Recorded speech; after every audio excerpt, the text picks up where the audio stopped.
time to start the booktube newbie tag. What is this? A man or a fish? I promise not to sing all my answers, but I'm probably going to. Totally had my answers written down. We're prepared. We are very, very prepared today. Let's go. I started this channel as an outlet to explore my thoughts on books, plays, screenplays, probably webcomics at some point too. I'm obsessed with Remarried Empress and Lore Olympus right now. Amazing. Well, I've been thinking about starting a YouTube channel since like 2013. I've attempted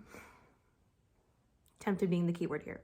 So far, none successful. So we will see if this is just a one-off video that I end up deleting or if it becomes a thing. Sorry, I'm a theater person. It's just, that's what we do. I'm sorry. Not sorry, actually, no, because you know what? In 2022, I am done apologizing for my hashtag not like other girls personality. I'm not gonna do it anymore. Some fun and unique things that I can bring to BookTube would be the fact that I'm probably gonna mostly talk about plays and screenplays and webcomics. And let me check my notes. Kat, what are you doing? I'm gonna be talking mostly about films, plays, screenplays. I might do some reaction videos to some of my favorite old Hollywood movies like Queen Christina, which is a Greta Garbo vehicle. I don't think this is gonna be a channel that's exclusively about books. I'm probably gonna do other stuff. I'm probably gonna post some voice covers, song covers. Why did I say voice covers? Song covers, music, other stuff. Fun things, all fun things. What are you most excited for about this new channel? I am excited to get comfortable talking on camera, which is a very specific answer, but as I have wanted to get more comfortable talking in front of a camera for a while and do this sort of thing, I think it's just something I'll get used to after a while. Who knows? Maybe it'll always be awkward. Maybe it'll be fun because this feels weird right now. Just being in a room talking to myself, staring at the little green dot at my iPhone so I know where the camera is.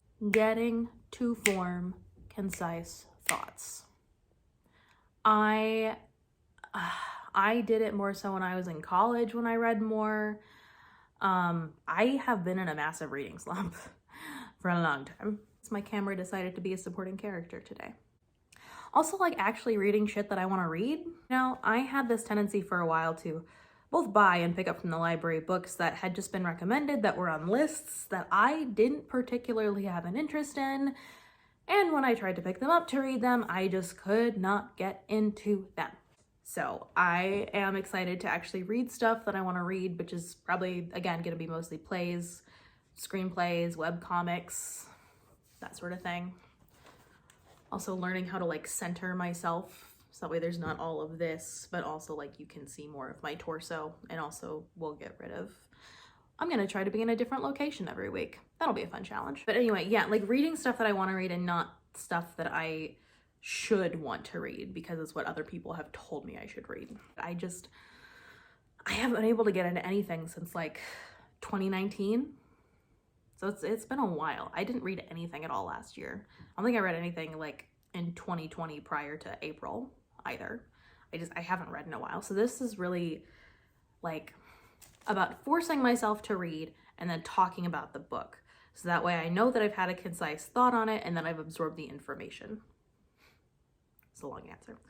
It's just always something that I did when I was when I was a kid, before I had a full-time job, before I was in college. I read a lot.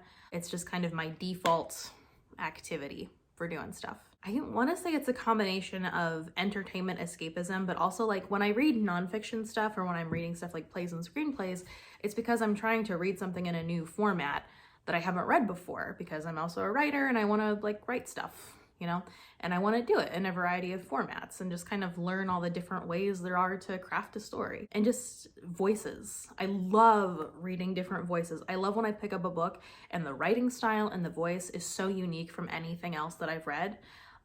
I love it.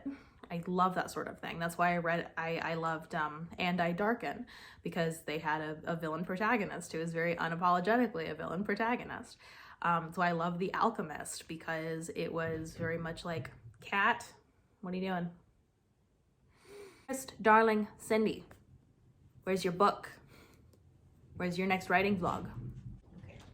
We adopted 2 kitties recently and they are going crazy because I let them upstairs and they're running up and down the stairs right now. They're going crazy. Anyway, Cindy, where's your writing vlog? Where's your book? That's what I would ask. Yeah. I would also ask Carly if she thinks that I have the potential to become a girl boss.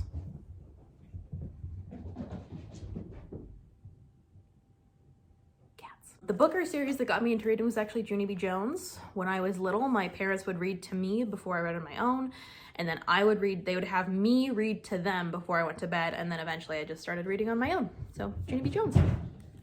Cats.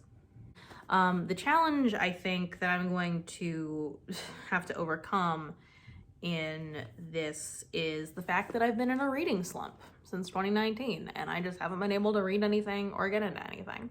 No matter what it is, even if it's a book that I loved, even if it's a book that was previously something that would get me out of reading slumps, I just cannot, for the love of anything good or evil, get into a freaking book.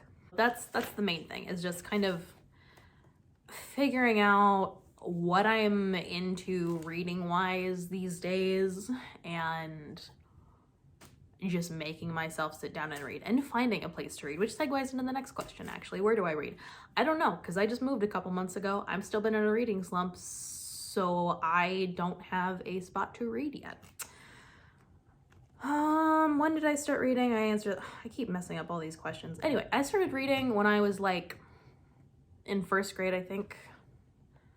I want to say that I started reading like Harry Potter, which was, you know, for a 1st grader at the time, because this was like 2001 or 2, I want to say.